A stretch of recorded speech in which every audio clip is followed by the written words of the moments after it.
هي الحلقات تحفظني بآيات من القرآن، هي الحلقات تملأني بحب المصطفى العدنان، هي الحلقات تحفظني بآيات من القرآن، هي الحلقات تملأني بحب المصطفى العدنان، وأخلص نيتي دوما لرب واحد ديان بروح ملؤها طهر.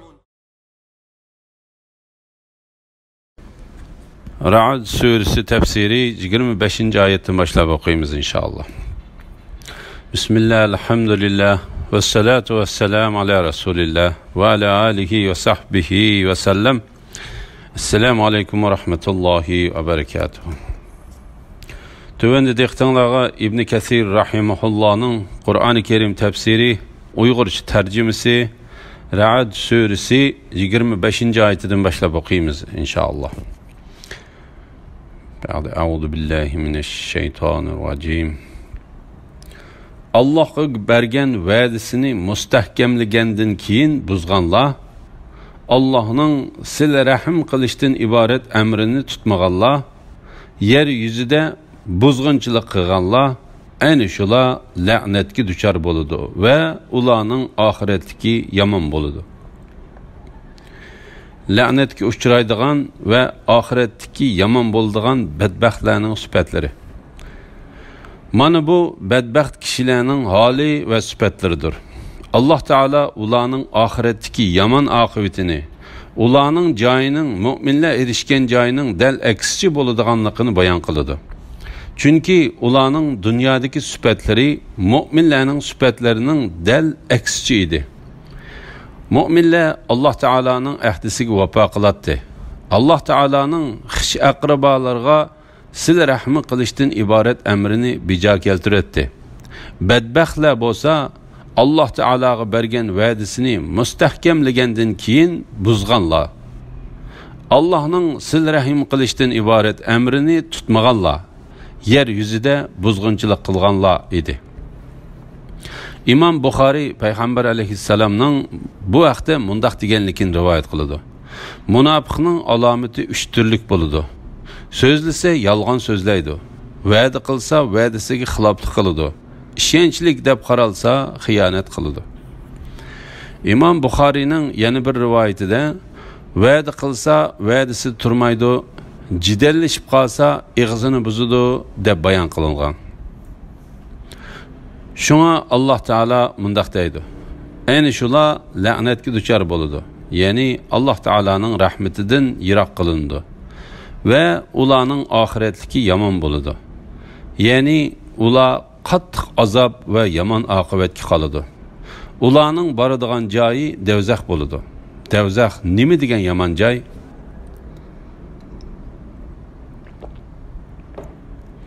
Allah özünün hikmetiga asasen xaligan adamning rizqini keng qiladi ve xaligan adamning rizqini tar qiladi.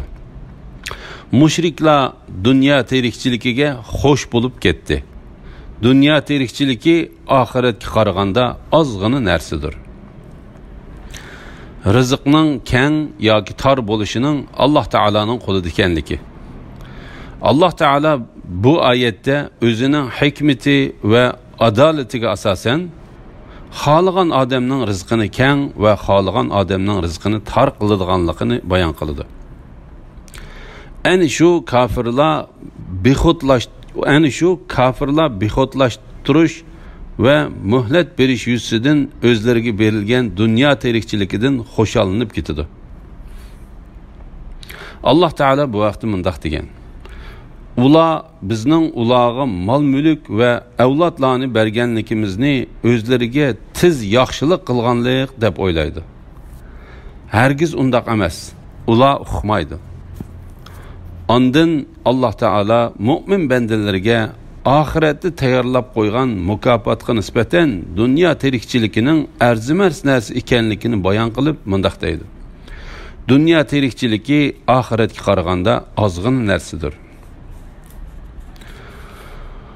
Allah Teala bu vaqtda mundaq degan: Ey Muhammed sallallahu aleyhi ve sellem, aytqin ki dünyanın menfaati azdır ya'ni dunyoning ne'mati fanidir. Allohdan qo'rqqan va uning amrini tutganlar uchun oxirat yaxshidir. Sizlarga qilchilik zulm qilinmaydi. Sizlarga qilchilik zulm qilinmaydi. Ya'ni qilgan amallaringlarning savobi kamaytirilmaydi. Sizlar dunyo tirikchiligini ortiq ko'rsizlar. Oxirat yaxshidir va boqiydir. İmam Ahmad Payg'ambar alayhissalomning mundaq deganligini rivoyat qildi. Dunyo oxiratga nisbatan biringlarning dengizga chilab chiqarib olgan barmoqiga o'xshaydi. U barmoqiga dengiz suyining qanchalik yuqqanligiga qarab baqsin. Bu hadisni Imom Muslim rivoyat qilgan. Imom Muslim rivoyat qilgan yana bir hadisda mundaq bayon qilindi.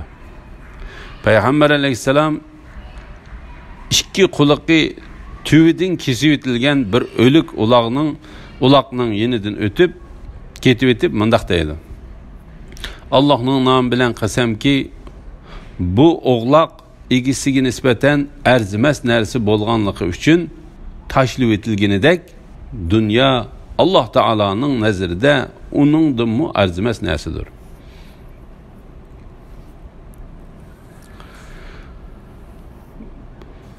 Bu o'g'loq egisiga nisbatan arzimas narsa bo'lganligi uchun tashlab etilganidek, dunyo Alloh taolaning nazarida uningdan arzimas narsadir.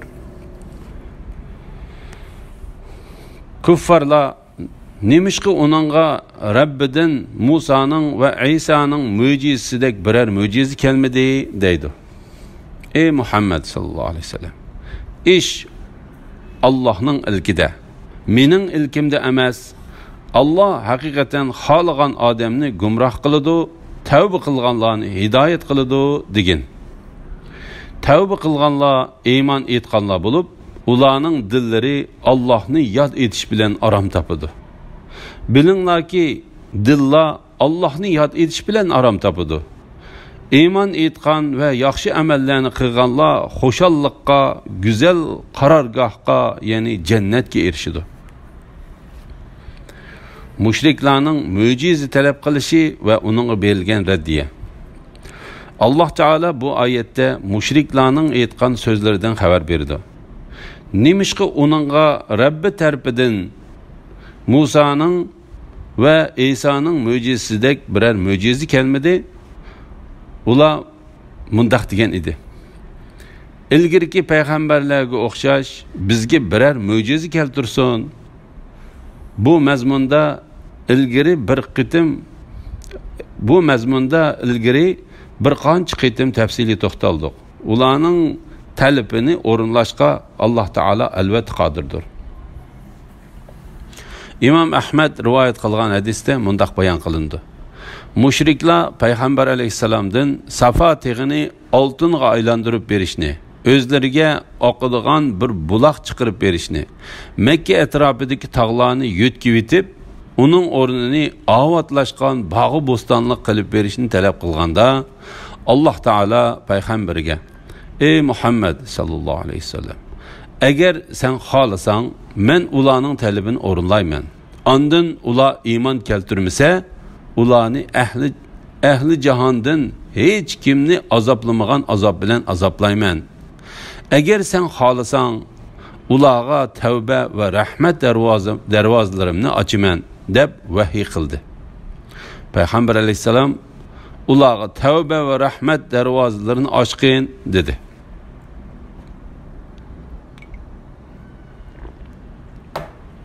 Alloh taolo bu vaqtda payg'ambariga mundaq deydi: "Ey Muhammad sallallohu alayhi vasallam, ish Allohning ilkida, mening ilkimda emas. Alloh haqiqatan xohlagan odamni gumroh qiladi, tavba qilganlarni hidoyat qiladi degan." Ya'ni Allah ularning talabiga asosan payg'ambarni mo'jiza bilan avazsun yoki ularning talabini o'rinlamay mo'jizasiz avazsun, baribir o'xshashdir. Alloh taolo xohlagan odamni gumroh qilguvchi va xohlagan odamni hidoyat qilguvchidir. Shak shubhisizki, hidoyatga boshlash yoki gumroh qilish mo'jizaning bo'lish yoki bo'lmasligiga bog'liq emas. Allah Teala bu vaqtda mundaq deydi. Möcüzeler ve agahlandırıcılarning, yani payg'ambarlarning iymon etmaydigan qavmga foydasi bo'lmaydi. Shubhisizki Rabbingning la'natiga tegishli bo'lganlar iymon etmaydi. Ularga bütün möcüzeler ko'rsatilgan taqdirdimi qattiq azobni ko'rmagicha iymon etmaydi.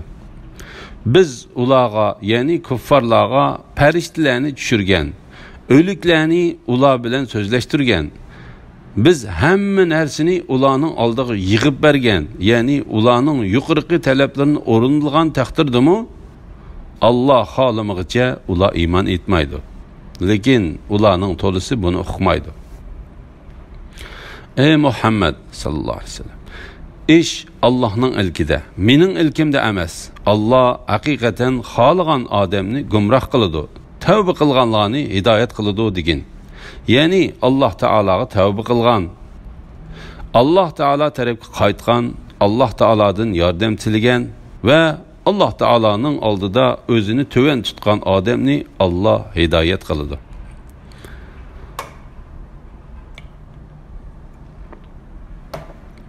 Mu'minning dilining Allah Teala'ni yod etish bilan aram topadiganligi. Tavba qilganlar, iymon etganlar bo'lib, ularning dillari Allohni yod etish bilan aram topadi. Yani ularning dillari xotirjam bo'ladi. Allah tarafga moyil bo'ladi. Allah Teala'ni eslagan chaqda rohatlanadi. Allah Teala'ning o'z egisi ve yordamchisi ekanligidan rozi bo'ladi. Shunga Allah Teala mundaq deydi. Bilinglarki, dillar Allah'ni yod etish bilan aram topadi. Yani dillarning Allah Teala'ni eslash bilan aram topadiganligi haqiqatdir. La ilahe illallah Muhammed Resulullah. Xo'shallikning bayoni. İman etgan ve yaxshi amallarni qilganlar xo'shallikqa, güzel qarorgohga, yani jannatga erishadi.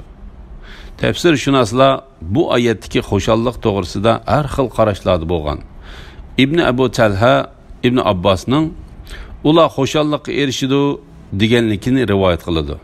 Ikrima ular nima degan yaxshi oqibatga erishadi deydi. Zahhak ular nozu ne'matlarga erishadi deydi. İbrahim Naxai ve Qatada ular yaxshilikqa erishadi deydi. Bu so'zlarning ma'nosi asosan o'xshash bo'lib, bir-biriga zid kelmaydi. İmam Buxoriy ve Muslim Sahl ibn Sa'id radhiyallohu anhudan payg'ambar alayhisalomning mundaq deganligini rivoyat qiladi. Shek shubhisizki jannatda bir daraxt bo'lib, otliq kishi u daraxtning soyasida 100 yil yursa-mu, u soyini kesib o'tib ketolmaydi. İmam Buxoriy ve Muslim yana bir rivoyatda Abu Sa'id Xudriydan payg'ambar alayhisalomning mundaq deganligini rivoyat qiladi. Shek shubhisizki jannatda bir daraxt bo'lib, tavlangan yugrek uçkur otliq kishi bu daraxtning soyasida 100 yil yursa-mu, u soyini kesib o'tib ketolmaydi. La ilaha illalloh. İmam Muslim Abu Dardan payg'ambar alayhisalomning hadis qudusida mundaq deganligini rivoyat qiladi. G'olib ve büyük Allah mundaq deydi. Ey bandalarim, agar sizlarning ilgari o'tganlaringlar ve keyin keladiganlaringlar, insonlaringlar ve jinlaringlar bir tuzlanlikda turib mendan tilasa, ularning har biriga tilginini bersammi, xuddi dengizga silingan bir tal yingni suvdan ilib chiqilganda dengizning suyidan hech nimani kemaytib o'tilmagandek, mening mulkimdan hech narsa kemayib qolmaydi. Subhanalloh. İbn Abu Hatim Xolid ibn Ma'danning mundaq deganligini rivoyat qiladi. Shek shubhisizki jannatda Tuba nomli bir daraxt bo'lib, uning amchaklari bor. uni jannat ahlining bolalari emidi. Ayol kishining bo'yidan ajrab ketgan bolalar jannat o'stanglarida qiyomat qoyim bo'lguncha u yoq bu yoqqa uzib yurdi. Ondan qiyomat kuni 40 yoshli holatda terildirildi. La havle ve la kuvvete illa billah.